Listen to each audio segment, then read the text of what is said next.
Hello, welcome to the Daily Dose of Pilzno, continuing our discussion on the preparations for Shabbat from Rav Melamed Sefer, the Pilinei Halacha. So today we're going to be talking about our eating habits on Fridays. Chazal say that we shouldn't have a large meal on Fridays, and there's a few reasons for this. Firstly, because it's going to damage our appetite for our Friday night meal.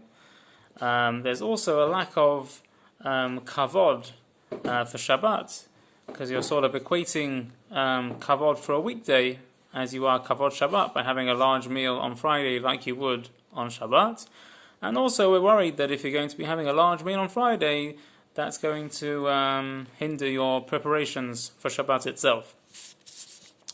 So even Sudar Mitzvah, so let's say someone's making a siyum, so he should avoid having a large meal on Friday, but you could have a normal sized meal.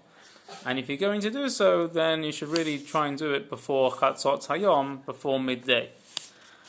When the Sudar Mitzvah is the actual time is going to come up on Friday. So for example, a Brit Milah or a Pidyon HaBen, which falls out on a Friday. So for sure you can have the Sudar Mitzvah on a Friday, but again, it's appropriate to make that before Chatzot Hayom, before midday, so that people will be able to prepare for Shabbat, and people are going to have an appetite for the Friday night meal. So again, like we've said, we're talking about now a very large type meal, but you'll be able to have a normal sized meal generally on Fridays. Chachamim say that you should really avoid eating bread in the 3 hours before Shabbat.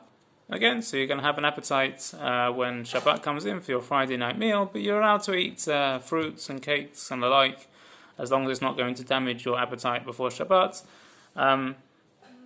There is discussion about having weddings on Fridays. Again, that's outside of our remit for today, but again, that is a discussion. He brings that many Hasidim, they had a minhag not to eat at all on Friday, because they thought if they ate even something, it would limit their appetite when Shabbos comes in. So the message is, each one according to his own appetite. We should all be sensible about preparing what we eat on Friday, so that we're going to come into Shabbat with the te'avon that we're going to be able to enjoy our Friday night meal. Have a wonderful week.